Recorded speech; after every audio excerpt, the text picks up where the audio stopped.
for taking the time. Oh, no problem, man. My pleasure. I appreciate you inviting me on. Man, so I'm here with legendary hip hop artist Cocaine. He was born in, not sworn in, initially known as Who Am I, the most featured artist in not only hip hop but around the world. How are you doing today? I'm blessed, man. I can't complain on this crazy, crazy times right now. Man, definitely. You obviously got your start with Above the Law, man. Do you feel that they get the credit that they deserve for inventing the G Funk sound? No, not really. We all didn't get the credit as architects of G-Funk, but via the internet now, a lot of stuff is starting to come out now, and it's a blessing. I believe the timing is impeccable. And for whatever reason, we don't live with no regrets or anything like that. We knew we influenced people, whether it wasn't credited, you know. But years later, like I said, through the internet and people really tapping in and trying to figure out really what happened, it's really starting to get out there demographically now. What part we played and how much we influenced, not just the West Coast, but G Funk hit the four corners of the earth now. Yeah, and you're still continuing a legacy. Your most recent project, the Finger Roll album, is incredible. Thank you. Man, you're welcome. I really love the songs "I'm So Hood" and "Doo Doo Heads."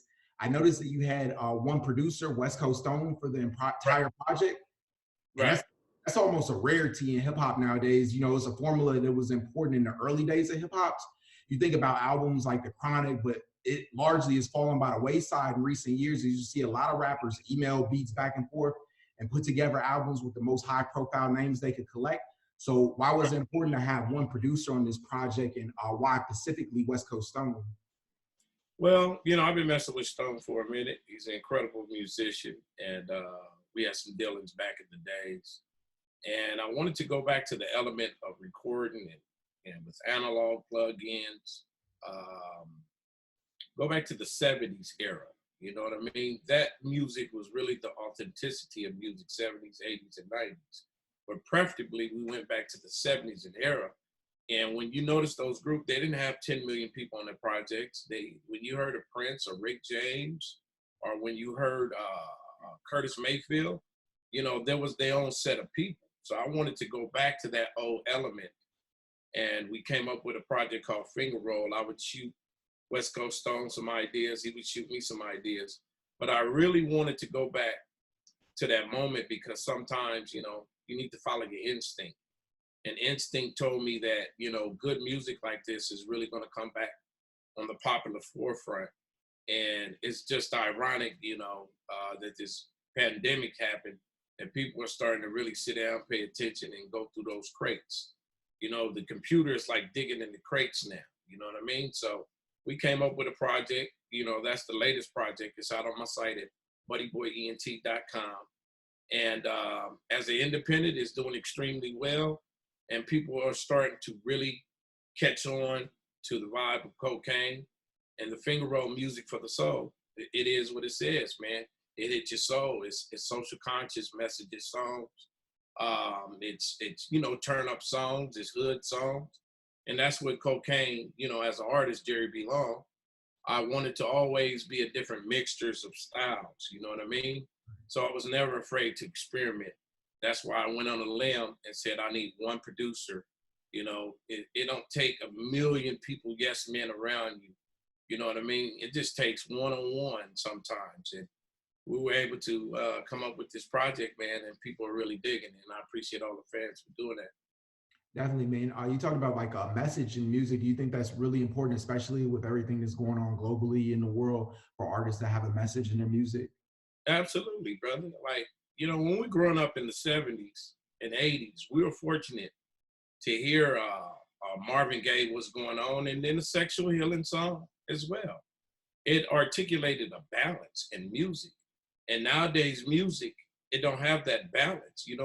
It helped life a lot more better because music is so powerful. Those vibrations and frequencies can really make you think and alter your situation. There were many records that were put out that was the theme songs of people's struggles. You know what I mean? But nowadays, the powers that be, I felt, the more they have ignorance, the more they can bank off the money. It's a greed thing. You know what I'm saying? So that's why you don't have uh, uh, conscious songs really at the forefront. You know, have a bunch of things perpetuating those ignorance and frequencies. And nobody ever say the lung foundation or nothing like that. But at the same time, there's a balance between everything. And when that unbalance is unstable, that is where I can say, show me where the ghetto is, I'll show you where the music is right That's dope, man. You talk now. about Fix this Adobe thing came on. the powers that be, and I was checking out the freestyle you posted on YouTube a while back. It's called Manchurian Candidate, and you Manchurian. touched on a lot of issues that are really important. Is that kind of your feelings about the 2020 election? Oh, absolutely. It's I come from a legendary source. You know, my dad was incredible, gifted composer, writer, orchestrator, director. He was the business. He was the truth. And he always prided himself on initiating a balance and putting medicine in the food. So no matter what you hear, as deadly as the name cocaine, the ironic part of it is, it's like the Beauty and the Beast story. Everybody was looking at the handsome guy, but nobody didn't even think the beast was the noble one. You know, so we turned our name around to mean that we got a deadly message. You know what I'm saying? We didn't spell it the cocaine name like Coca-Cola used to put in their products and never changed the name. We turn it around and say Kokane. So that way, when you hear this funk, it's a message and it's dope. So we pushed it like that. So I've always been an artist that was intrigued by Curtis Mayfield, Gil Scott-Heron, Last Poets, just incredible gifted artists that were talking about the sign of the times.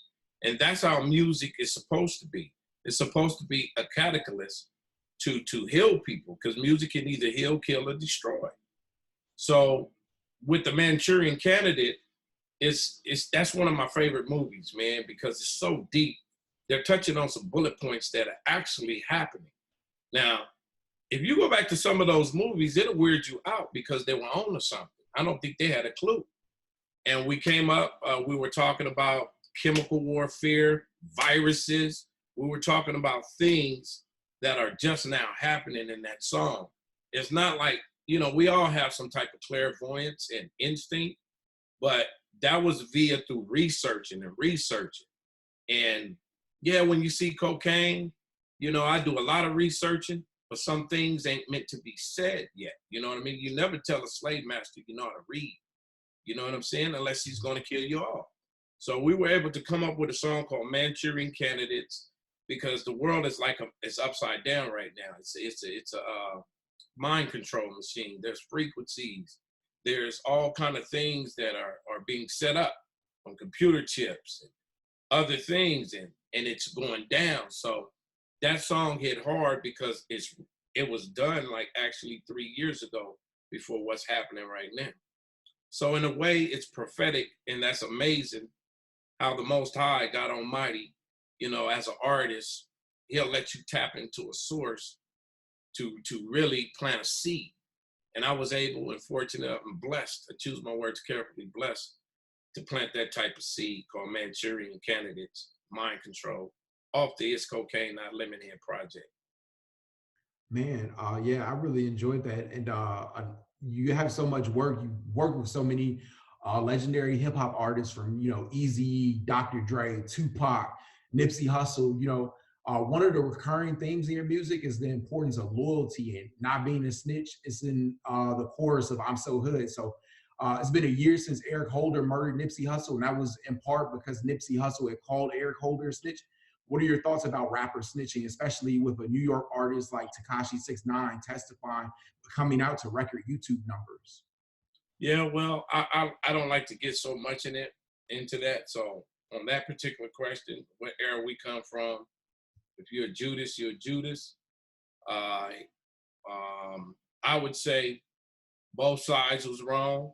You set yourself up, in that situation around those different type of people, and you setting yourself up for failure.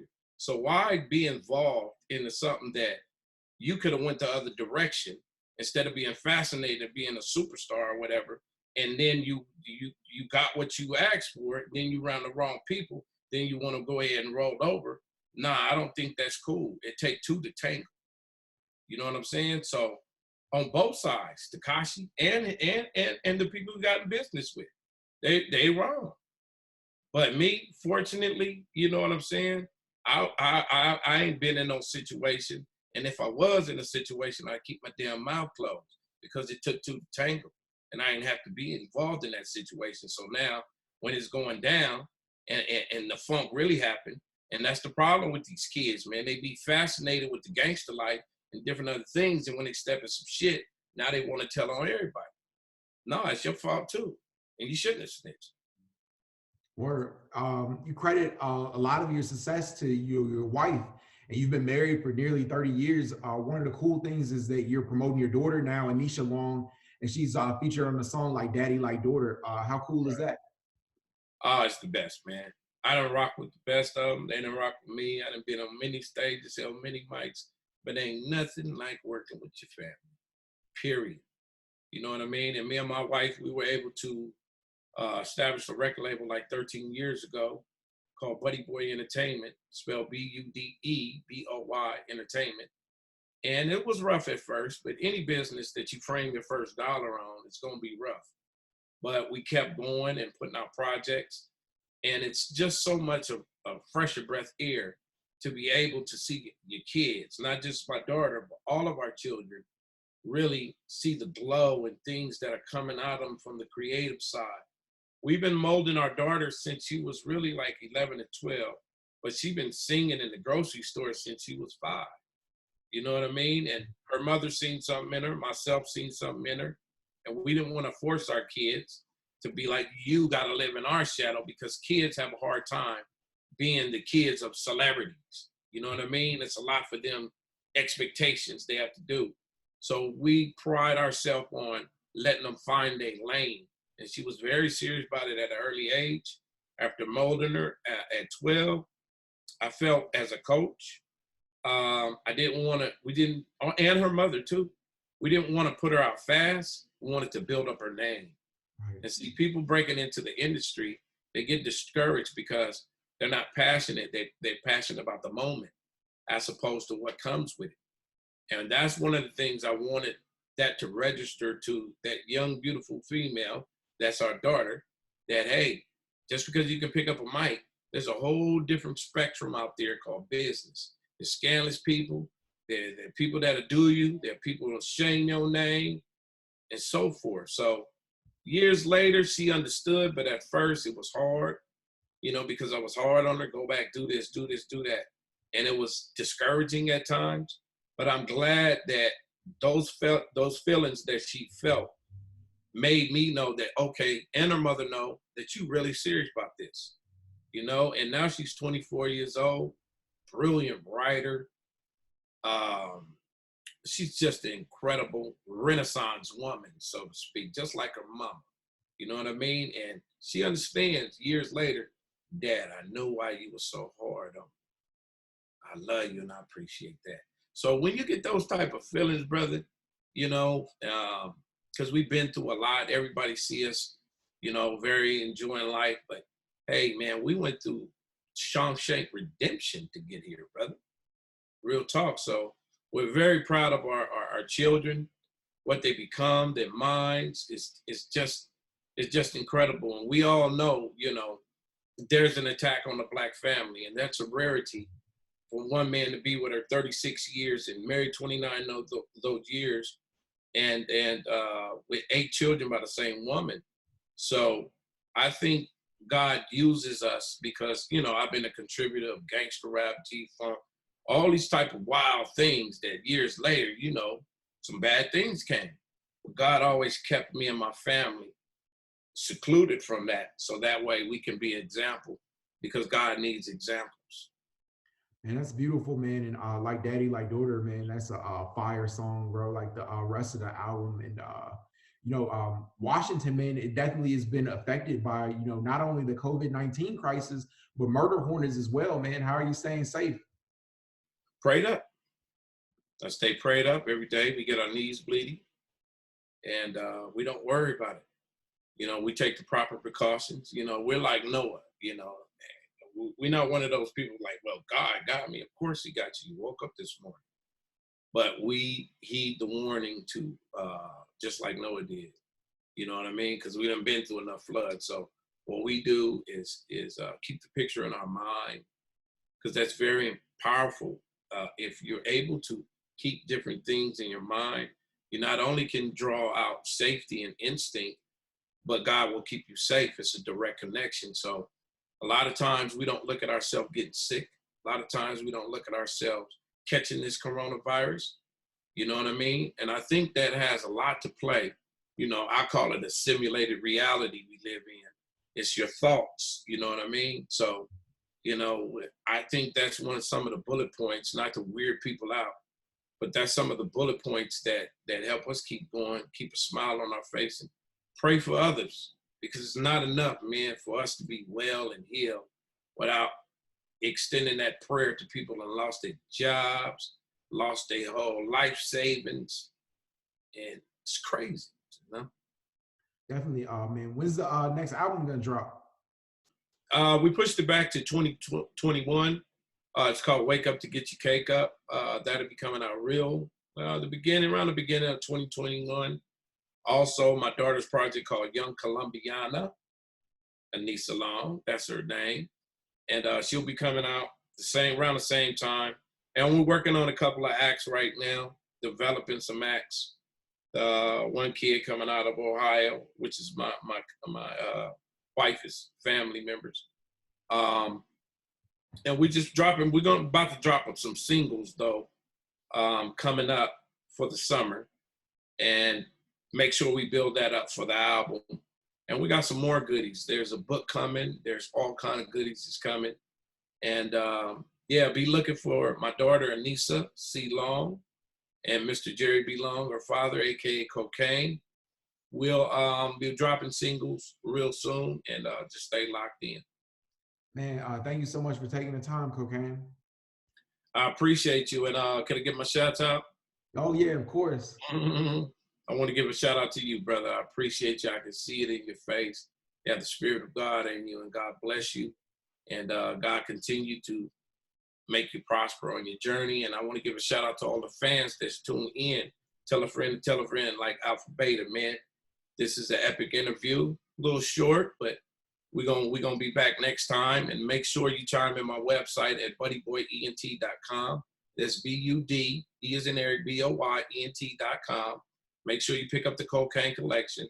And also follow me on my IG at Cocaine, spelled KOKANE _OG_.